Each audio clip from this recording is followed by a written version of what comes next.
हिंदुस्तान और सारी दुनिया इस वक्त कोरोना वायरस के पैंडेमिक से जूझ रही है। बहुत लोग परेशान हैं। क्या निकले, किस तरह से समाधान हो। लोगों को बहुत उम्मीद है कि कहीं ना कहीं अगर कोई वैक्सीन बन पाए कोरोना वायरस के खिलाफ। मेरे साथ हैं डॉक्टर कृष्णा एला। वो चेयरमैन कम मैनेजिंग डायरेक्टर हैं भारत बायोटेक लिमिटेड के, हैदराबाद की एक बड़ी कंपनी है। वो बहुत बड़े योद्धा हैं वायरसेस को और बैक्टीरिया को परास्त करने में। उन्होंने कई वैक्सीन दी हैं भारत को। रोटा वायरस की वैक्सीन दी है, टाइफाइड की वैक्सीन दी है, पोलियो की वैक्सीन उनके यहाँ बनती थी, और अब उन्होंने कुछ कोरोना वायरस की वैक्सीन पे काम किया है। कृष्णा एला साहब, ये कोरोना वायरस की वैक्सीन पे क्या काम किया है और इससे हमें कितना फायदा होने की उम्मीद है? हमारा कंपनी भारत बायोटेक मालूम है। हम लोग को भारत बायोटेक को इनोवेटिव बनाना है, इसलिए हम लोग पैंडेमिक वैक्सीन में बहुत काम कर रहा है। हम हमारा कंपनी 2009 में पहला बार पैंडेमिक फ्लू H1N1 वैक्सीन बनाया। बाद में चिकनगुनिया हमें पहले वर्ल्ड में पहले का आदमी बनाया। जीका अमेरिकन की भी मालूम नहीं था, लेकिन हम पहले पहले बार जीका वैक्सीन भी बनाया। वो पूरा वैक्सीन में क्लिनिकल ट्रायल में है, फेज टू भी चल रहा है अभी। एक डीबीटी फंड किया, एक ICMR भी फंड किया क्लिनिकल ट्रायल के लिए, वो चल रहा है अभी।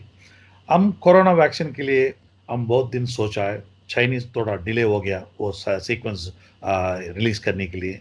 हम बाद में रिलीज के बाद में हम सिंथेटिक करने के लिए भी हमारा पास फैसिलिटी भी नहीं है इंडिया में। बाद में एनिमल फैसिलिटी भी नहीं अच्छा नहीं है हम कंट्री में। ये दो प्रॉब्लम है, इसलिए थोड़ा डिले हो गया हमारा प्रोजेक्ट। फिर भी हम लोग सोचा है कुछ पार्टनरशिप चाहिए हम लोग को। ये रेस्पिरेटरी पैथोलॉजी में कोई रेस्पिरेटरी पैथोलॉजी रिसर्च में कोई एक्सपर्टीज नहीं है इंडिया में। इसलिए हम लोग सोचा है योशिरो कवावा का करके एक Japanese scientist university of Wisconsin medicine में काम करते हैं। वो साहब अमेरिका भी से। अमेरिका से, वो भी यूनिवर्सिटी ऑफ टोक्यो में भी प्रोफेसर भी बना। वो फ्लू वैक्सीन में वर्ल्ड अथॉरिटी है योशिरो कवावा का। से हम सोचा है उससे पार्टनरशिप बना के बाद में उसका साप का कंपनी एक है फ्लूजिन करके। वो फ्लूजिन already flu vaccine nasal drop करके फेज 2 हो गया US में। वो टेक्नोलॉजी लेके हम कोविड को डाल दिया तो सिर्फ इमीडिएटली नेजल वैक्सीन बना सकते। सिंपल एक ड्रॉप नेजल में डाल दिया तो वैक्सीन बहुत फ्लू वैक्सीन को बाद में कोरोना को दोनों को कंट्रोल कर सकते। हम सोचा है ये ये कोरोना अभी नहीं चलेंगे, ये एवरी ईयर वो फ्लू सीजन में आ जाएंगे। वॉइस आ गया तो दोनों कंट्रोल कर सकते। हमारा बाद में विलेजेस में, बहुत रिमोट विलेजेस में आंगनवाड़ी वर्कर्स काम करते। वो लोग को डिलीवरी करने बोले तो इंजेक्शन बहुत मुश्किल है, लेकिन एक ड्रॉप नेजल में डालने बोले तो बहुत इजी हो जाता। तो इसलिए डिलीवरी भी बहुत इंपॉर्टेंट है।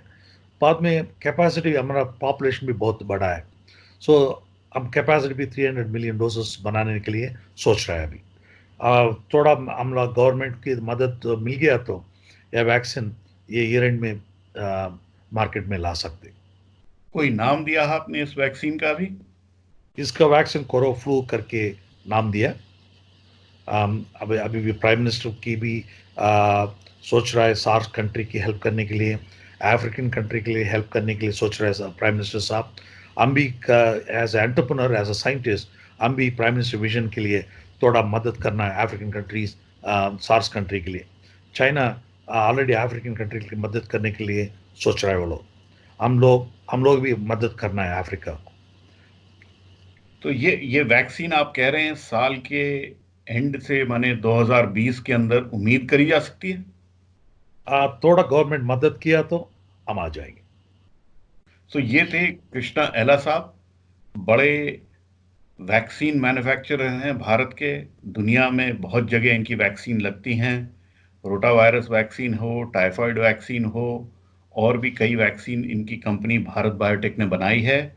और अब ये जूझ रहे हैं कहीं ना कहीं भारत को और दुनिया को एक कोरोना वायरस के खिलाफ एक वैक्सीन देने की।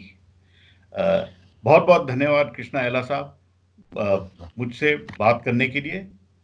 नई दिल्ली से पल्लव बागला। नमस्ते, नमस्ते।